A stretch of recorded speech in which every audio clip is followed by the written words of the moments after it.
नमस्कार. मालिकेच्या आजच्या भागामध्ये आपल्याला पाहायला मिळतं की भक्तीने कृष्णाची बाजू घेतलेली असते.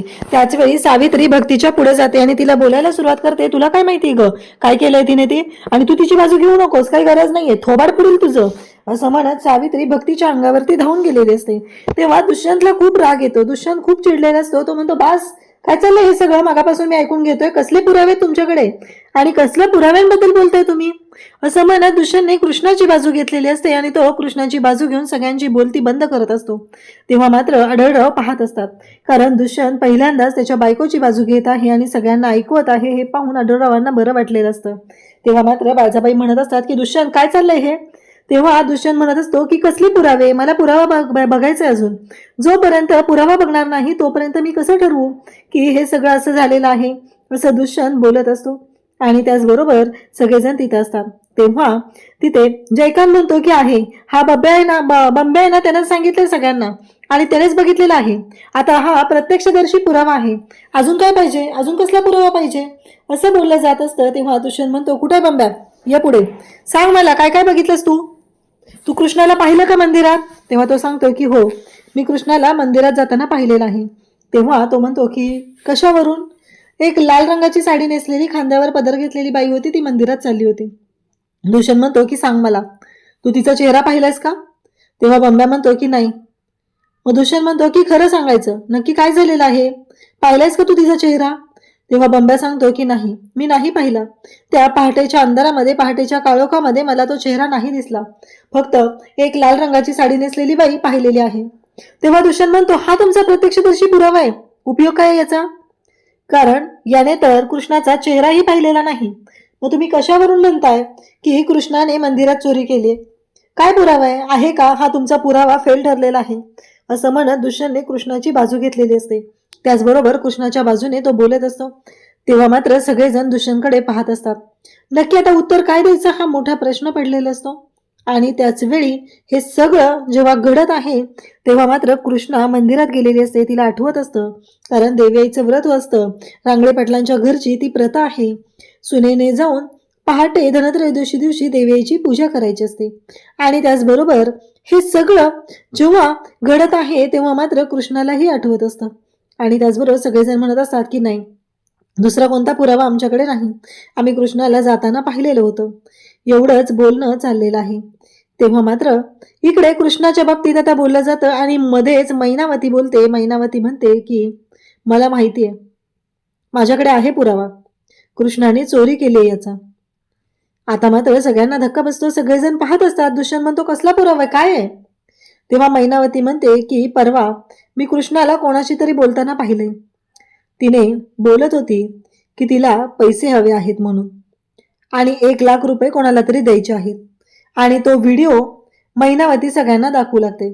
खरं तर तो व्हिडिओ जयकांतने बनवलेला असतो, पण मैनावतीने आता तोंड उघडलेलं असतं. म्हणजे आता घरातल्या सुनेची इज्जत राखायची का तिची चव्हाट्यावर मांडायची, हे मात्र ह्या रांगडे पाटलांच्या घरून कळलंच पाहिजे. तेव्हा मात्र आता सगळेजण बोलत असतात. आणि त्याचवेळी मैनावती तो व्हिडिओ सगळ्यांना दाखवते. सगळेजण म्हणतात की झालं की सिद्ध, कृष्णेला 1,00,000 रुपये हवे होते आणि म्हणूनच कृष्णेने ही चोरी केलेली आहे, असं सगळ्यांचं म्हणणं असतं. त्याचबरोबर इकडे बाळजाबाई मात्र खुश असतात, कारण त्यांनी केलेला प्लॅन सक्सेस झालेला असतो आणि कृष्णा मात्र पूर्णपणे त्याच्यामध्ये अडकलेली असते. या सगळ्या गोष्टी घडत असतात. तेव्हा मात्र आता दुष्यंत म्हणत असतो की त्यात फक्त कृष्णा पैशांबद्दल बोलत आहे, तिला 1,00,000 रुपये द्यायचे आहेत, त्या पैशांबद्दल ती बोलत आहे.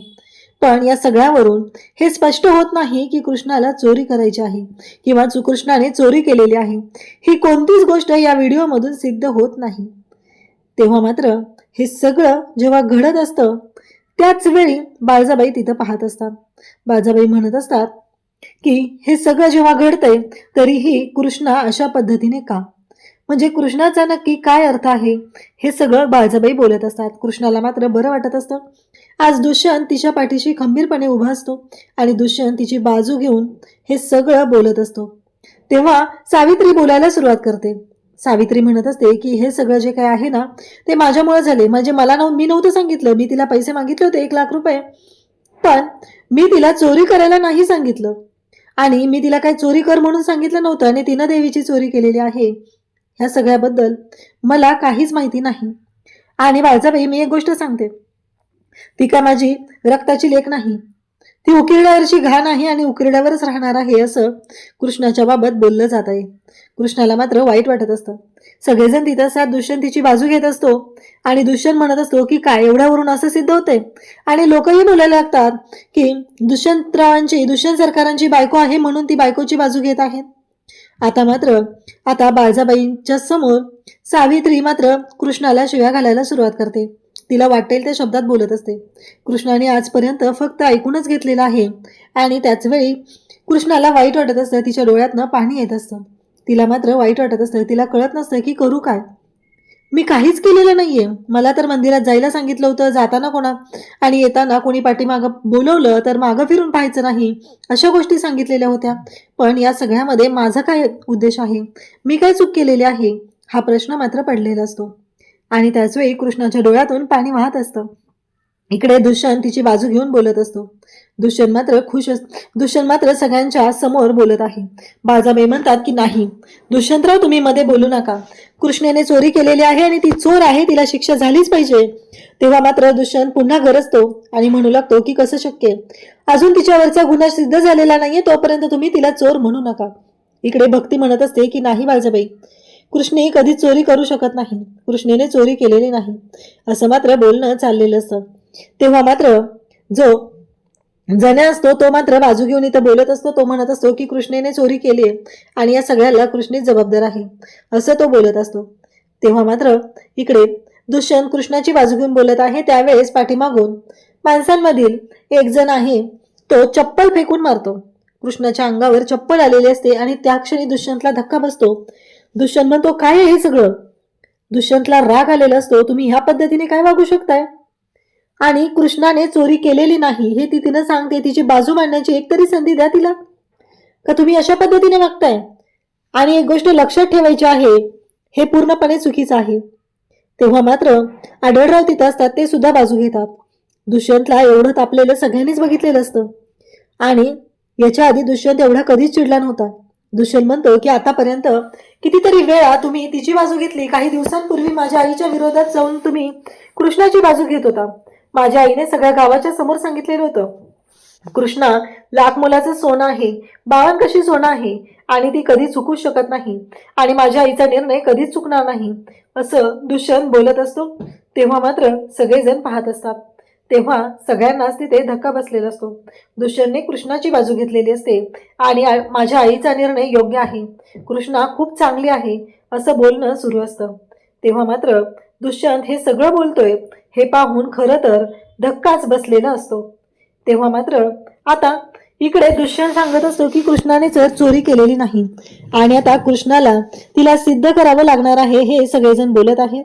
तेव्हा मात्र दुष्यंत म्हणतो की बास, तिने जर चोरी केली असेल तर तिने ते सिद्ध करेल, तिला स्वतःला सिद्ध करू द्या. मला विश्वास आहे की तिने चोरी केलेली नाही आणि तरी जर तुम्हाला तसं वाटत असेल तर तिने स्वतःला सिद्ध करेल, त्यासाठी तिला वेळ द्या, असं बोलणं चाललेलं असतं.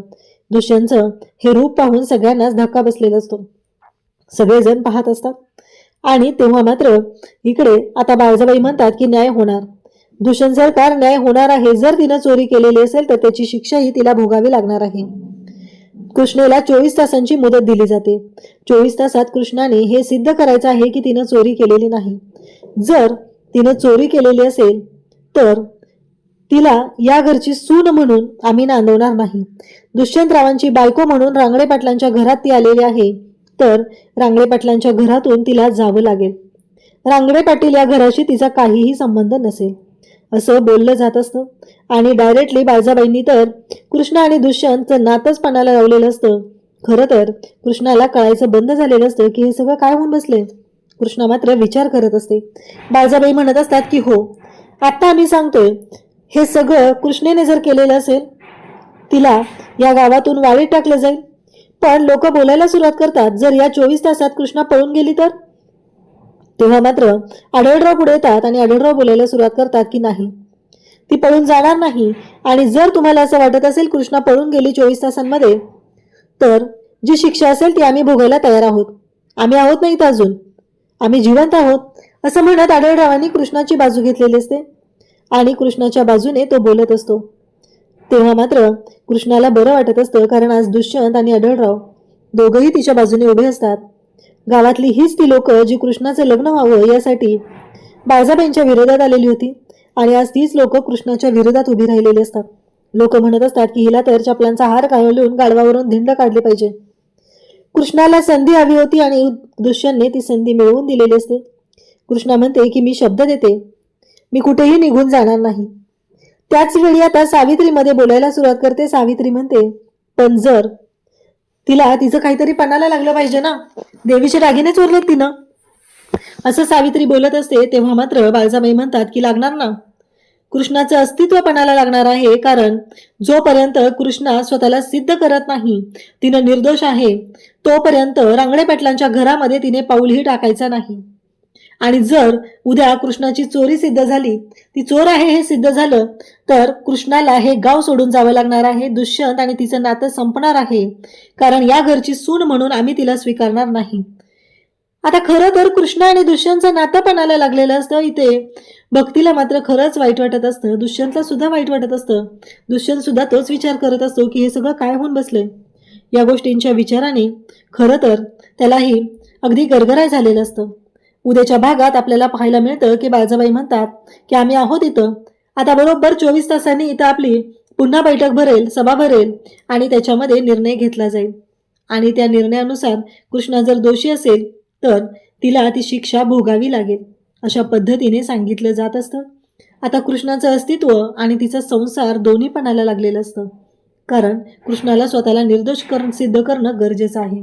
इकडे दुष्यंत कृष्णाला म्हणत असतो, हे बघ, काहीही झालं तरीही तू जर दागिने घेतलेले असतील तर ते दागिने सर्वांच्या समोर दे, नाहीतर आपला संसार उद्या मोडणार आहे, एवढं लक्षात ठेव. तुला स्वतःला निर्दोष सिद्ध करावं लागणार आहे. कृष्णा म्हणत असते की नाही, मी दागिने चोरलेले नाहीत, असं कृष्णा स्पष्टपणे सांगत असते. दुष्यंत म्हणतो, जर असं काही झालं, तुझ्यावरचे आरोप सिद्ध झाले, तर मी कायमचा शहरात निघून जाईल. मी पुन्हा माघारी गावाकडे कधीच येणार नाही. बाळजाबाई म्हणत असतात की तिने आम्हाला ढसते ना, आता तिला दाखवतो नागिनीचा डंक काय असतो ते. उद्या कृष्णेची धिंड काढून या घराच्या बाहेर हकालपट्टी करणार आहोत, असं बाळजाबाईंनी ठरवलेलं असतं. तर आता दुष्यंत आणि कृष्णा कसे स्वतःला निर्दोष सिद्ध करतील, कृष्णाला दुष्यंत कसा निर्दोष सिद्ध करेल, हे आपल्याला पुढे पाहायला मिळणार आहे. अशाच अपडेटसाठी चॅनलशी कनेक्ट राहा. थँक्यू.